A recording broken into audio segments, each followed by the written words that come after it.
Patrick Stewart. What is your name? My name is Heather. Hello, Heather. You okay? Okay, what's your question? All right, this is more of a somber question. I recently saw on YouTube how you talked to Amnesty Now, I think it was, about your view against violence against women. And that speech was really moving to me, and it helped me through my own turmoils in a little bit. So I wanted to thank you personally for that. And then my question, segueing into that, besides acting, what are you most proud of that you've done in your life that you're willing to share with us that isn't related to acting? Great question. Thank you.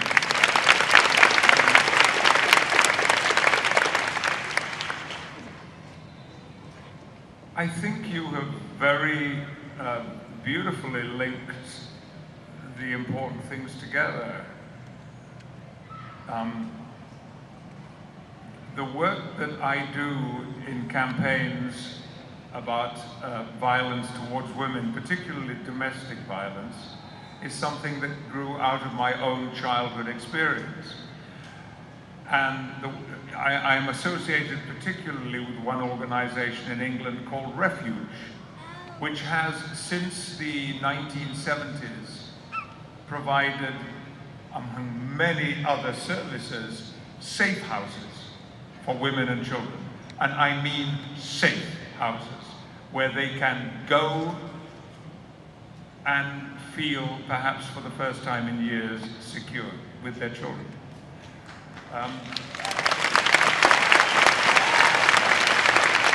Refuge is a great organization. Now, a few months ago, I did do this event, the Million Man Pledge, which was co-sponsored by the United Nations. And it is a great campaign, which is based on the belief that the people who could do most to improve the situation of so many women and children are in fact men. It's in our hands to stop violence towards women. So I do what I do.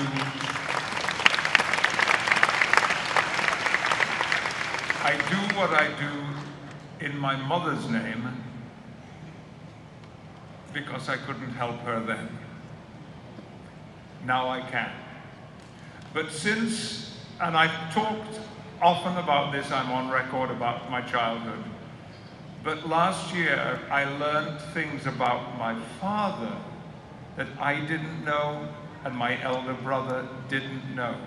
And that was that in 1940, due to his experiences in France with the British Expeditionary Force, my father was suffering from what was then called severe shell shock. And that's what I read in his notes at the Imperial War Museum in England. We now know it as post-traumatic stress disorder, and we also know that there are soldiers now all over the world, here in the United States and in the United Kingdom, who are returning from combat zones with a serious condition of post-traumatic stress disorder. Now we know what it is, and we know how to deal with it. In 1940, it was just shell shock, and basically soldiers were being told, pull yourself together, get a grip on yourself and get out there and be a man. Well, it has put into, an expert in this condition who works with a charity, another organization I'm now happy to be a patron of, called Combat Stress, has said to me, what your father had in 1940, because he was never treated, never left him. And all the conditions of your childhood that you have described to me are classic symptoms of veterans who were suffering from this serious psychological and physical illness. So I work for Refuge for my mother, and I work for Combat Stress for my father in equal measure.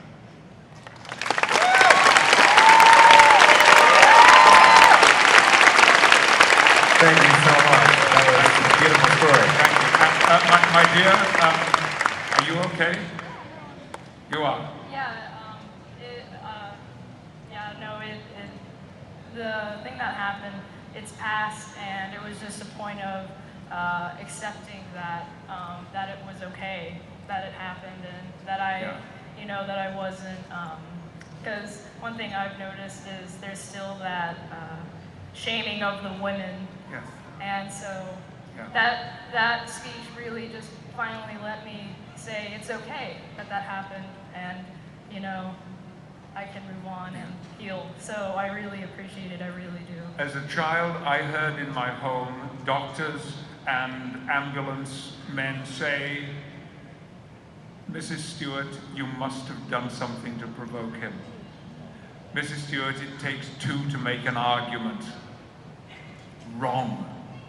Wrong. My mother did nothing to provoke that. And even if she had, violence is never, ever a choice that a man should make. Ever.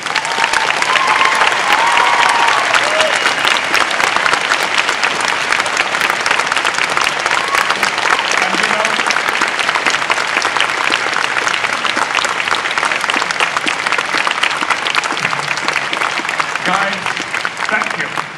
I look around and I see a lot of men standing up, and that's brilliant, because you have here in Texas a man called Michael Rawlings, Mayor of Dallas.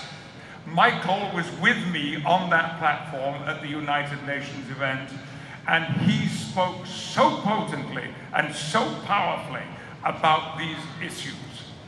He spoke about it from his own experience of being a Texan and of living and working in Dallas. And I was so proud to share that platform with him. He's a remarkable individual. Okay, we're going to talk about other things. Right. You take care of yourself. You want a hug? Go get a hug. Yeah. Go get a hug. Go get a hug.